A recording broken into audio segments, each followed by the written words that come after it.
எந்த ஒரு சூழ்நிலையிலேயும் அவர் பேசுகிற வார்த்தைகள், அவர் மனிதர்களோடு கையாளுகிற செயல்பாட்டு விதிமுறைகள் என்று எல்லாவற்றிலும் ஒரு கவர்ச்சி காட்டியவர் யாசர் அரபாத். அதை தாண்டி ஆயுதங்களை திறம்பட கையாளக்கூடிய ஒரு மிகச்சிறந்த படைத்தளபதியாக தன்னைத்தானே உருவகப்படுத்தி உருவாக்கி கொண்டவர் தான் யாசர் அரபாத். யாசர் அரபாத் அவர்களுடைய மரணத்திற்கு பிறகு இன்றைக்கு 21 ஆண்டுகளை பாலஸ்தீனம் தாண்டி இருக்கக்கூடிய சூழல்ல ஒரு மாபெரும் தலைவனின் சரியான ஆரம்பமும் பிழையான முடிவும் பற்றிய ஒரு செய்தியை தான் இந்த வீடியோவில் நம்ம பார்க்க இருக்கிறோம். ஏன்னா இஸ்ரேல் பாலஸ்தீன வரலாற்றில் யாசர் அரபாத் ஐநாவிலே உரையாற்றியதும் அந்த உரையின் போது கூஃபியாவை அணிந்து கொண்டிருந்ததும் கூட சர்வதேச அளவிலே பாலஸ்தீனத்தை அடையாளம் காட்டிய ஒரு நிகழ்வாக பார்க்கப்படுகிற அதே நேரத்தில் ஐநாவில் யாசர் அரபாத் ஆற்றிய உரை பாலஸ்தீன விடுதலை அமைப்பினுடைய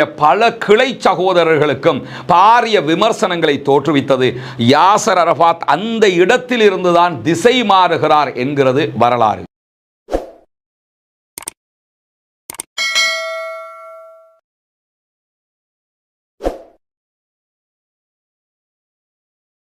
அன்பிற்கினிய சகோதர சகோதரிகளே, நம் அனைவர் மீதும் ஏக இறைவனுடைய அமைதியும் கருணையும் உண்டாகட்டுமாக என்கிற உயரிய பிரார்த்தனைகளோடு தொடர்ச்சியாக பாலஸ்தீனம் தொடர்பான பல விவகாரங்களை நாம் தெரிந்து கொள்கிறோம். பாலஸ்தீனம் என்றால் என்ன, அதிலே என்ன நடந்தது, என்ன நடந்து கொண்டிருக்கிறது என்பது தொடர்பான ஒரு பரந்துபட்ட அறிவை இந்த வீடியோக்களை பார்க்கக்கூடிய சகோதரர்கள் பெற்றுக்கொண்டிருப்பீர்கள் என்கிற ஒரு மகிழ்ச்சியோட இன்னைக்கு நம்ம பார்க்க இருக்கக்கூடிய ஒரு பகுதி என்னன்னா, பாலஸ்தீனத்தினுடைய தேச தந்தையாக அல்லது பாலஸ்தீன போராட்ட வரலாற்றின் ஒரு மைட்கல்லாக பார்க்கப்படக்கூடிய ஒருவர்தான் யாசர் அரபாத். யாசர் அரபாத் அவர்களுடைய மரணத்திற்கு பிறகு இன்றைக்கு 21 ஆண்டுகளை பாலஸ்தீனம் தாண்டி இருக்கக்கூடிய சூழல்ல ஒரு மாபெரும் தலைவனின் சரியான ஆரம்பமும் பிழையான முடிவும் பற்றிய ஒரு செய்தியை தான் இந்த வீடியோவில் நம்ம பார்க்க இருக்கிறோம். ஏன்னா பாலஸ்தீனத்தினுடைய வரலாறு பல தளபதிகளை தலைவர்களை கண்டிருக்கிறது. அதிலே ஷேக் அகமது யாசின் அவர்களுக்கு பிறகு பாலஸ்தீனம் கண்ட ஒரு துடிப்பான தலைவராக யாசர் அரபாத் அவர்கள் தான் பேசப்படுகிறார்கள், பேசப்படுவார்கள் என்பதிலே எந்த மாற்றமும் கிடையாது. ஆனால் யாசர் அரபாத் அவர்களுடைய இறுதி காலகட்டத்தினுடைய அவர் எடுத்த முடிவுகள் அவருடைய ஆரம்ப காலகட்டத்தையே கேள்விக்குட்படுத்தும் வகையில் மாறிவிட்டது என்பதுதான் மிகப்பெரிய ஒரு கவலையான சூழலாக மாறியிருக்கு. அதை தாண்டி அவருடைய முழுமையான கட்டுப்பாட்டில் இருந்த ஃபத்தாஹ் அமைப்பு, அவராலேயே உருவாக்கப்பட்ட தற்போதைய பாலஸ்தீனத்தினுடைய அதிகார சபையின் தலைவராக நான் தான் ஜனாதிபதி என்று சொல்லிக் கொண்டிருக்கக்கூடிய மஹ்மூத் அப்பாஸினுடைய துரோகங்கள், அவரை சுற்றி இருந்தவர்களுடைய ஊழல் மோசடிகள், ஈவன் யாசர் அரபாத் அவர்கள் உயிரோடு இருக்கும் போதே ஃபத்தாஹினுடைய தலைவராக, பிஎல்ஓவினுடைய தலைவராக, பாலஸ்தீன அதிகார சபையின் தலைவராக அவர் செயல்படுகிற காலத்திலேயே அவர் மீதும் அவருடைய ஆட்கள் மீதும் ஊழல் குற்றச்சாட்டுகளே வைக்கப்படுகிற அளவுக்கு நிலைமை மாறி போனது. என்ன நடந்தது? யார் இந்த யாசர் அரபாத்? அவருடைய ஆரம்பம் எப்படி ஆரம்பித்தது, முடிவு எப்படி இறுதியானது என்பதை பற்றித்தான் இந்த வீடியோவில் பார்க்க இருக்கிறோம். ஃபத்தாஹ் என்கிற பாலஸ்தீன விடுதலை அமைப்பினுடைய தலைவராக செயல்பட்ட யாசர் அரபாத் அவர்கள் எப்படிப்பட்ட மனிதராக சமூக மட்டத்திலும் அரபுலகத்திலும் அறியப்பட்டார் என்று சொன்னால், எந்த ஒரு சூழ்நிலையிலேயும் அவர் பேசுகிற வார்த்தைகள், அவர் மனிதர்களோடு கையாளுகிற செயல்பாட்டு விதிமுறைகள் என்று எல்லாவற்றிலும் ஒரு கவர்ச்சி காட்டியவர் யாசர் அரபாத். அதை தாண்டி ஆயுதங்களை திறம்பட கையாளக்கூடிய ஒரு மிகச்சிறந்த படைத்தளபதியாக தன்னைத்தானே உருவகப்படுத்தி உருவாக்கி கொண்டவர் தான் யாசர் அரபாத். யாசர் அரபாத் அவர்கள் அபு அம்மார் என்கிற பெயரில் அறியப்படுகிறார். அபு அம்மார் என்றால் யாசர் அரபாத், யாசர் அரபாத் என்றால் அபு அம்மார். இவர் பாலஸ்தீன மக்களுக்கு மத்தியிலே முதியவர் அல்லது அபு அம்மார் என்கிற பெயரில் அறியப்படுகிறார். எப்படி தமிழக மக்கள் தமிழகத்தினுடைய தன்னுடைய புறையோடி போயிருந்த மூடநம்பிக்கைகளுக்கு எதிரான ஒரு பிரச்சாரத்தை மேற்கொண்டு தமிழக மக்களுக்கு மத்தியிலே திராவிட சித்தாந்தத்தை தந்தை பெரியார் விதைத்தார் என்பதற்காக ஈவேரா பெரியாராக மதிக்கப்படுகிறாரோ அதே அளவுக்கு பாலஸ்தீன சுதந்திர போராட்டத்தின் ஒரு மாபெரும் மைல்கல்லாக செயல்பட்டார் என்பதற்காக பாலஸ்தீன மக்கள் இவரை முதியவர் என்கிற வார்த்தையை கொண்டு கண்ணியமாக அழைப்பார்கள். அவர்தான் அபு அம்மார் என்கிற யாசர் அரபாத்.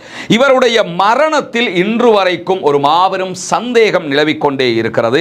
அவருடைய இறுதி நாட்களில் யாசர் அரபாத் அவர்களை பாதித்த உடல் நோயால் அவர் மரணித்தாரா அல்லது அவருக்கு விஷம் கொடுக்கப்பட்டு அவர் கொல்லப்பட்டாரா அல்லது அவருடைய உடலுக்குள் அவரை அறியாமலேயே விஷம் செலுத்தப்பட்டதா என்கிற சந்தேகங்கள் இன்று வரைக்கும் நீடித்துக் கொண்டே இருக்கக்கூடிய நிலையில தான் பாலஸ்தீன விடுதலை போராட்டத்தினுடைய ஒரு சின்னமாக எப்போதும் யாசர் அரபாத் மதிக்கப்படுகிறார் சர்வதேச மட்டத்தில் என்றால் அது மிகை அல்ல. பாலஸ்தீனத்தை மாத்திரமல்ல, உலகத்தில் எந்த மூல முடுக்கில் ஒரு அநியாயத்துக்கு எதிரான ஒரு புரட்சி நடைபெற்றாலும் உரிமைக்கான போராட்டங்கள் நடைபெற்றாலும் அந்த இடத்தில் யாசர் அரபாத் பேசப்படுகிறார் என்றால் அவருடைய மரியாதை சர்வதேச மட்டத்திலே தாக்கு பிடித்திருக்கிறது என்பதை நாம் புரிந்து கொள்ள முடியும். இந்த நிலையில தான் அவர் செய்த பல தவறுகள் பாலஸ்தீன மக்களுக்கு மத்தியிலே மிக பெரும் விமர்சனங்களையும் உண்டாக்கி இருந்தது. 1936 காலப்பகுதிகளில் பாலஸ்தீனத்தில் ஏற்பட்ட மாபெரும் கிளர்ச்சியின் போது பல பேரும் தங்களுடைய அடையாளத்தை மறைத்துக் கொள்வதற்காக பயன்படுத்திய ஒன்றுதான் யாசர் அரபாத் அவர்கள் அணிந்திருக்கக்கூடிய இந்த கூஃபியா. இந்த கூஃபியாவுக்கென்று பாலஸ்தீனத்தில் தனியான கையாலேயே நெய்கிற இடங்கள் இருந்தது, ஃபேக்டரிகள் இருந்தது. எல்லாமே இந்த 2 ஆண்டு யுத்தத்தில் அழிக்கப்பட்டிருந்தாலும் பாலஸ்தீனத்தினுடைய கூஃபியா கருப்பு வெள்ளையாக இருப்பதை நீங்க பார்க்க முடியும்.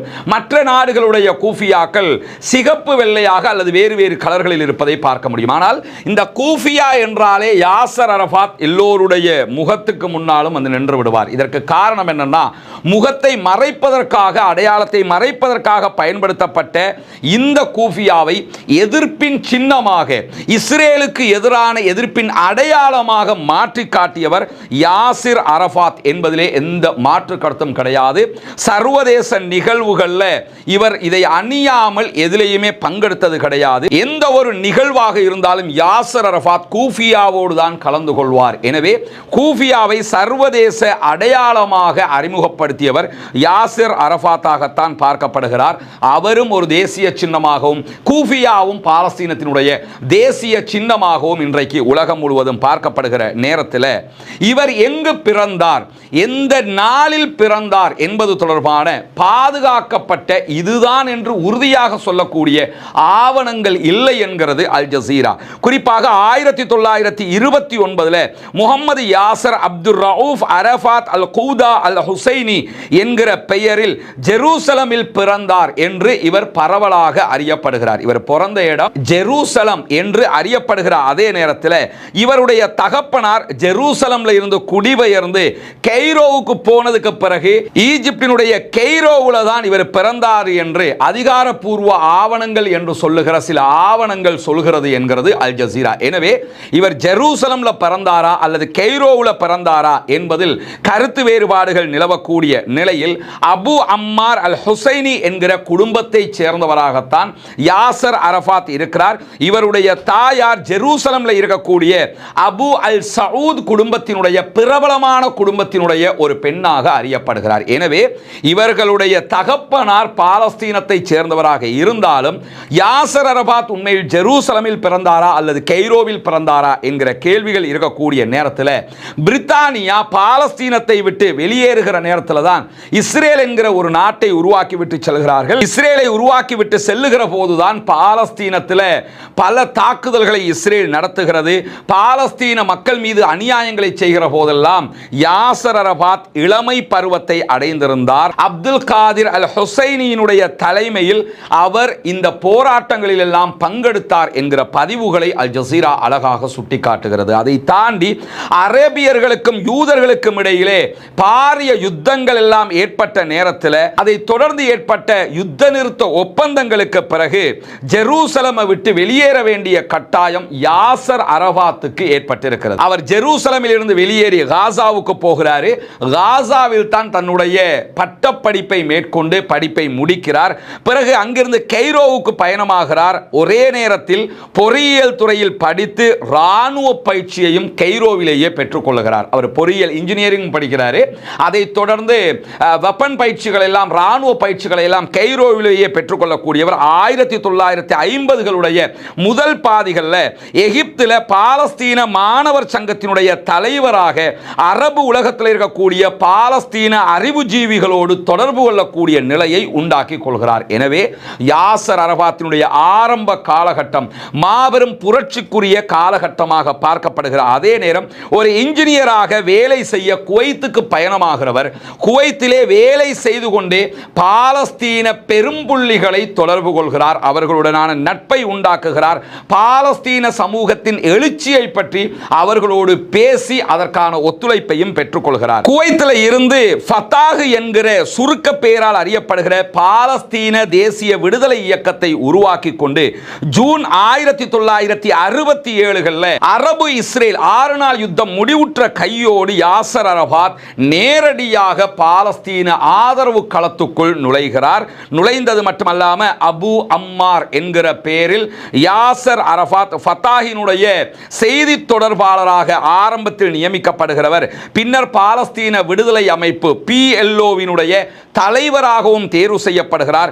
மிகப்பெரிய பாலஸ்தீன போராட்ட அமைப்பான ஃபத்தாஹினுடைய அரசியல் மற்றும் இராணுவ தளபதியாகவும் யாசர் அரபாத் தேர்வு செய்யப்படுகிறார். இதுதான் யாசர் அரபாத்தினுடைய இளமை காலத்திலிருந்து அவர் அரச தலைவராக இராணுவ தளபதியாக ஆகுவதற்குரிய வருகையாக இருக்கக்கூடிய நேரத்தில் தான் ஒரு அரச தலைவராகவும் இராணுவ தளபதியாகவும் ஃபத்தாஹில் தேர்வு செய்யப்பட்டு ஒரு மாதத்திற்கு பிறகு அவரும் அவருடைய ஆதரவு பெற்ற அரபு படைகள், குறிப்பாக ஜோர்தானுடைய அப்போதைய இராணுவத்தில் இருந்த அவருடைய தோழர்களும் இணைந்து கிட்டத்தட்ட 20 ஆண்டுகளில் முதலாவது அரபு இராணுவ வெற்றியாக அறியப்படுகிற கரேம் இராணுவ வெற்றியை இந்த சந்தர்ப்பத்தில் தான் அடைகிறார்கள். எனவே யாசர் அரபாத்தினுடைய தலைமை பொறுப்பு ஏற்றுக்கொள்ளப்பட்ட ஒரு மாதத்திற்குள்ளாகவே அரபு நாடுகளே இஸ்ரேலோடு தோல்வி அடைந்திருந்த நிலையில் இஸ்ரேலுக்கு எதிரான ஒரு மாபெரும் வெற்றியை அவர் ஈட்டி காட்டுகிறார். இஸ்ரேல் பாலஸ்தீன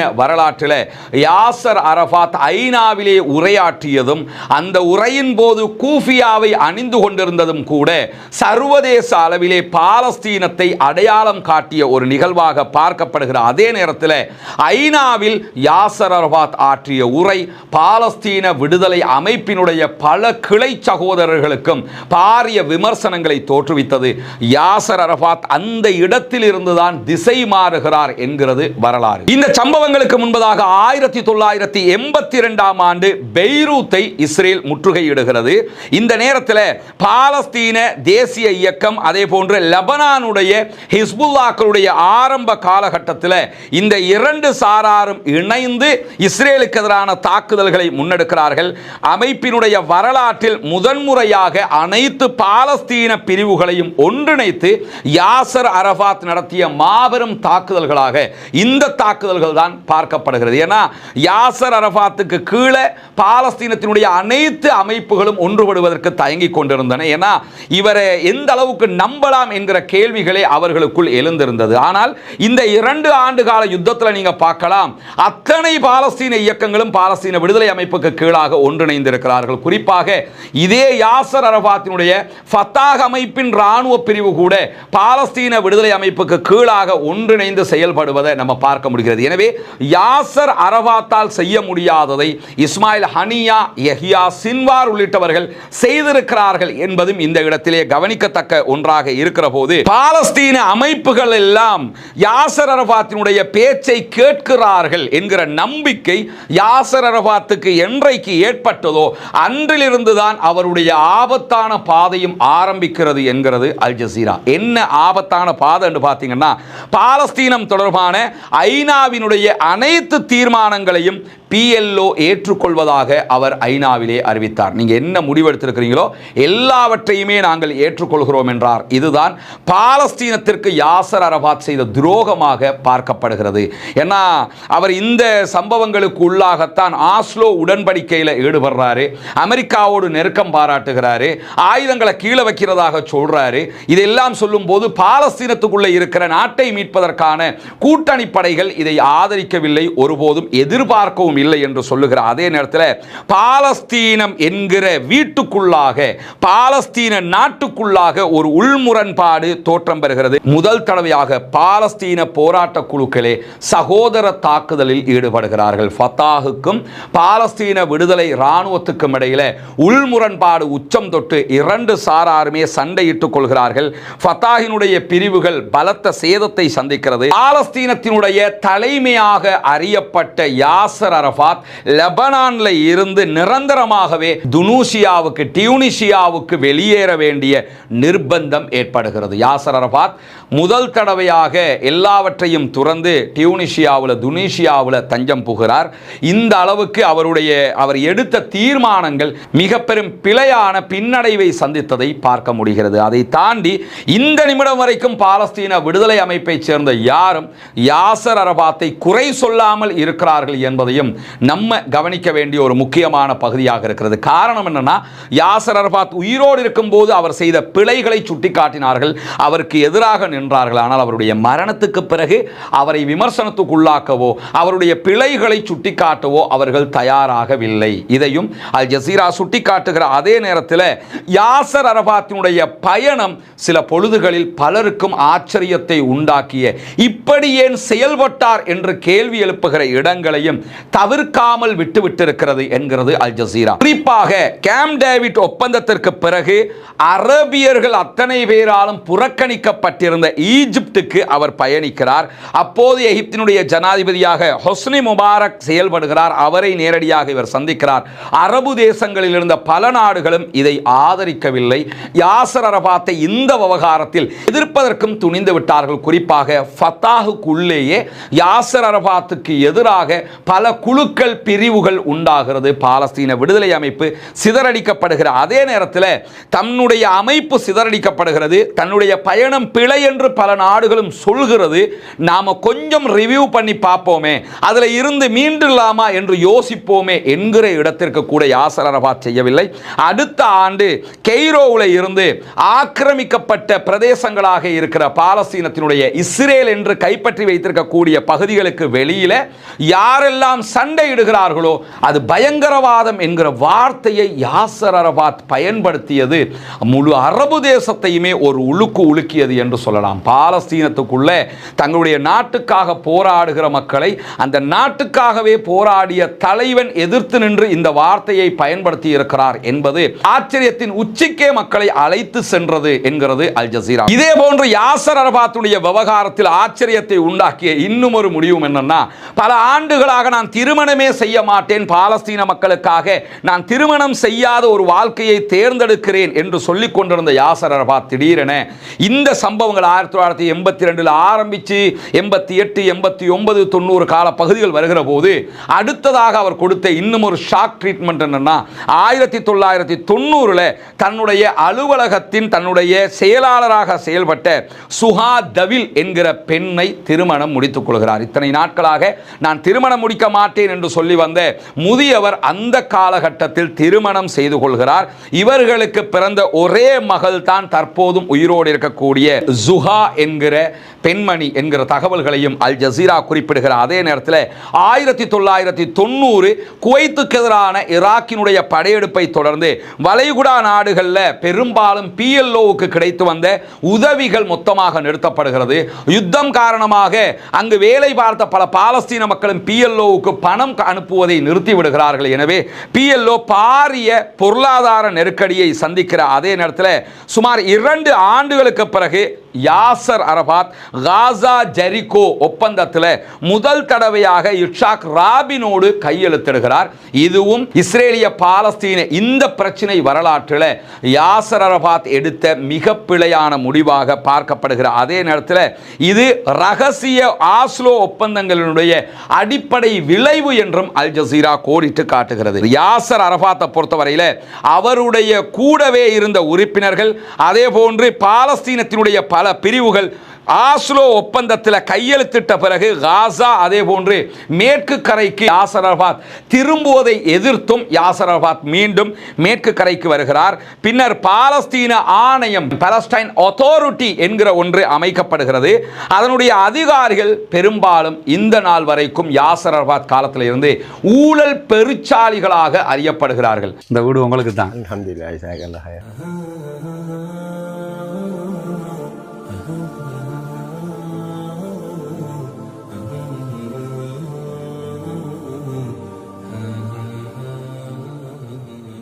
இதுக்கு நிறைய சகோதரர்கள் உதவி பண்ணியிருக்கிறாங்கம்மா. உள்நாட்டில் வெளிநாட்டில் எல்லா பகுதிகளில் இருந்து நாங்கள் யூடியூப்பில் பலஸ்டைனை பற்றி பேசுகிற நேரத்தில் அதுக்கு இடையில் இந்த விளம்பரத்தை பண்ணித்தான் எடுத்துகிட்டு வந்து இந்த வீட்டுகளை நம்ம பண்ணுறோம். சரியா?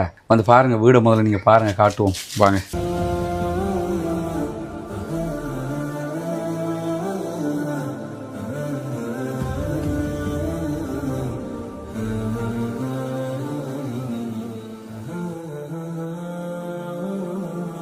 உதவி செஞ்சாங்களுக்கு என்ன சொல்ல விரும்புகிறீங்க? அல்ஹம்துலில்லாஹ், நல்லா இருந்தால் சரி. துவா செய்யுங்க அவங்களுக்காக. நிறைய சகோதரர்கள் இதுக்கு 100 ரூபா, 150 ரூபா, 500 ரூபா, 1000 ரூபா இப்படியெல்லாம் சேர்த்து தான் நம்ம இதை செஞ்சுக்கிட்டு இருக்கிறோம். இன்னும் 9 வீடு கட்ட வேண்டி இருக்குது. எல்லாமே இப்படித்தான் செய்கிறோம். எந்த ஒன்றும் அப்படி மொத்தமாக ஒரு காசை கொண்டாந்து வச்சு நாங்கள் செய்யலை. தலைவருக்கு தெரியும், பள்ளி தலைவருக்கு.